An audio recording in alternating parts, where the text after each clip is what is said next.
Picture this for a moment. The jungle is alive. Cicadas screaming, rain dripping from leaves as wide as shields, the air so thick it feels like it presses against your chest. Somewhere ahead, an American patrol moves cautiously, boots sinking into mud, eyes scanning shadows that never seem to stay still. And hidden within that green ocean is an army armed not with endless resources, but with ingenuity, patience, and weapons chosen to survive where modern machines struggled. This is the story of how Vietnamese infantry fought a technologically superior enemy, and won, using a deadly mix of rifles, machine guns, rockets, mines, and traps that turned the jungle itself into a weapon. Let's start with the sound everyone remembers. The sharp, unmistakable crack of the AK-47. This rifle wasn't just a weapon. It became a symbol of the People's Army of Vietnam and the Viet Cong. While American troops wrestled with early M16s that jammed in mud and rain, the AK kept firing. Drop it in water, drag it through dirt, ignore maintenance for days. It didn't matter. When firefights erupted suddenly at 20 meters, reliability meant survival, and the AK delivered every time. Alongside it was the SKS, a semi-automatic carbine that armed countless militia fighters. It wasn't fancy, but it was forgiving. Simple to clean, easy to understand, and powerful enough to challenge U.S. patrols even in the hands of barely trained villagers who had taken up arms to defend their land. Then there was the VZ-58. At first glance it looked like an AK, but internally it was a completely different machine. Lightweight, well-balanced, and ideal for long marches through steep hills and dense jungle, it gave Vietnamese fighters a crucial advantage: mobility. When every ounce mattered, lighter rifles meant more ammunition, more stamina, and faster movement. China's Type 63 followed, blending features from multiple designs into one practical weapon. Its bolt-hold-open system made reloading faster under pressure, a small detail that could mean the difference between firing first or not at all when an ambush turned chaotic. For specialized units, the Hungarian AMD-65 stood out. With its short barrel and folding metal stock, it was built for close combat. Tunnel entrances, tight jungle paths, sudden clashes at arm's length. This rifle thrived where space was limited and reactions had to be instant. Even older weapons found new life.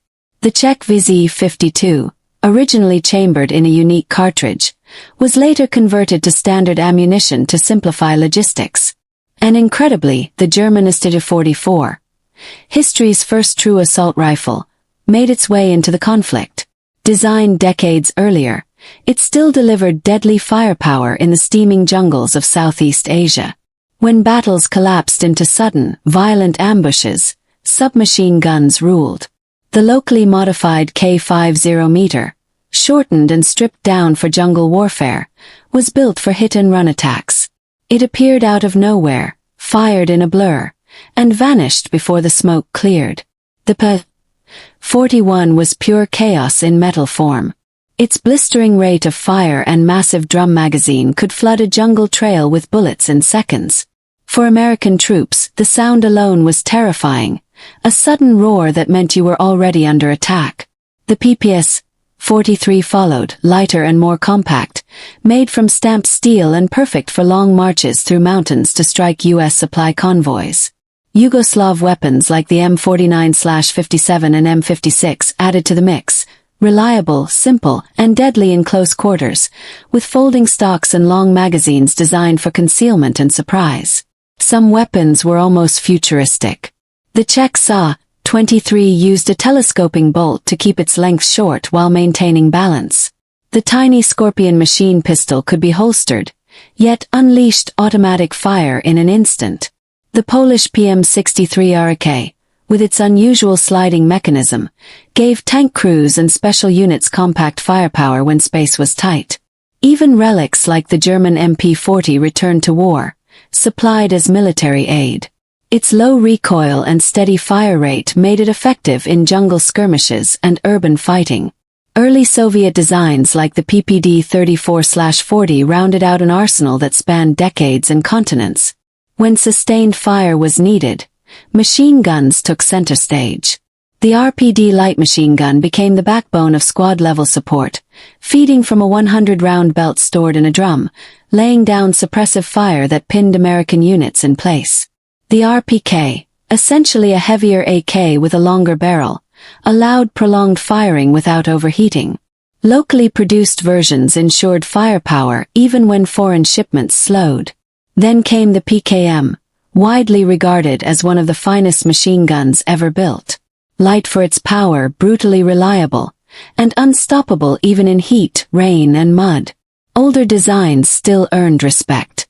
The DP-28, with its iconic top-mounted pan magazine, fired heavy rounds that kept enemies at a distance. The RP-46 improved on it with belt feeding. Heavy guns like this U-43 defended fixed positions, firing thousands of rounds from tripods or wheeled mounts. The DSHK was something else entirely. Its massive rounds tore through light armor and ripped helicopters from the sky. Hidden in jungle clearings, ZPU-1 anti-aircraft guns waited for aircraft flying too low. German MG-34s and MG-42s, fast, precise, and terrifying, rounded out a lineup that could dominate entire sectors. From hidden hillsides, bolt-action rifles whispered death. The Mosin Nagant, simple and powerful, reached across valleys. The SVD Dragunov allowed marksmen to pick off officers and radio operators with chilling precision. Scoped Mosins and German Kar 98KS turned patience into a weapon. Sidearms mattered too. The 33 fired a fast, penetrating round. The Makarov PM was compact and dependable. The Stechkin APS offered full auto fire with a wooden stock. The Nagant revolver with its gas seal system could be suppressed for silent kills.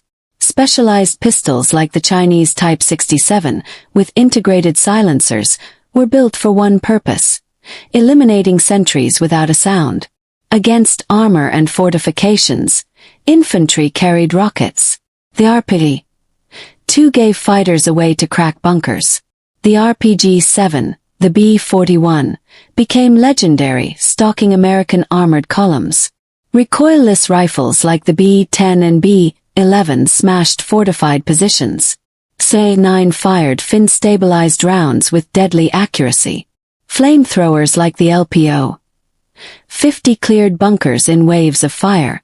SA-7 Grail missile forced U.S. pilots to change how they flew forever. And wire-guided missiles like the AT-3 Sagar introduced precision into guerrilla warfare. The ground itself was weaponized.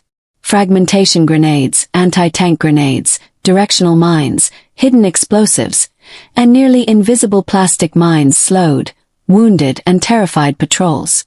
Mortars rained destruction from unseen positions, carried piece by piece through mountains and jungle.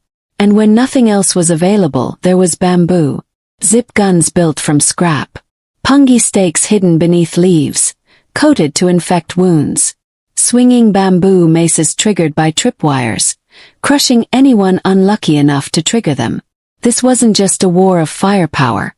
It was a war of adaptation, resilience, and will. Every weapon told a story, not of excess but of survival.